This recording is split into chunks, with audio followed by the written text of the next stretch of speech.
In 2019 and 2022, I visited Oskar Schindler's Enamel Factory Museum in Kraków, Poland. The museum was once an administrative building of the former factory. This is one of the most interesting museums in Kraków, and I'm sure it's visited by millions of tourists worldwide every year.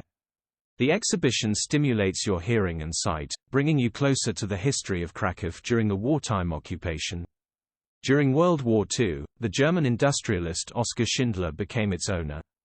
In 2010, in the building of the former factory of enamel dishes, a museum was opened, where the exhibition, Kraków Time of Occupation 1939–1944, was presented.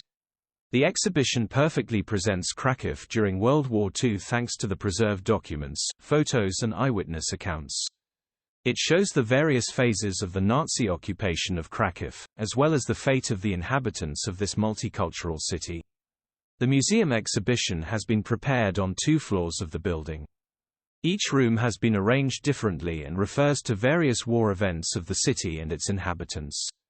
Starting the tour, you go back into the past, where we visit, among others, a photo salon, streets of Kraków, a dormitory, an officer's room tiled with tiles with a swastika pattern, a prison cell, an old tram and a railway station, the areas of the Kraków Jewish ghetto, and a room resembling the area of a concentration camp Plazo and many other places. In the museum, on the 2nd floor, there is the original office of Oskar Schindler and the secretary's office. Both rooms are open to the public. There was also the story of Oskar Schindler, the factory's owner and the savior of over 1,000 Jews. Their photos in the museum prove this German entrepreneur's cleverness and charisma, and willingness to help others. We have all heard of Schindler's List, but what was it? The list was a detailed records of inmates which were kept at all labor camps and concentration camps. The people's particulars were archived in active files and dead files, rounded out on an ongoing basis. The records of all incoming and outgoing transports were kept in the camps as well. At the end of August in 1944, the Daily Davar that was coming out in Hebrew in Palestine published the list of inmates of the Lipowa subcamp. The list was forwarded by liaison to the Jewish Aid and Rescue Committee in Budapest, where it was further circulated. Some of the people on the list had not reached Brunlitz.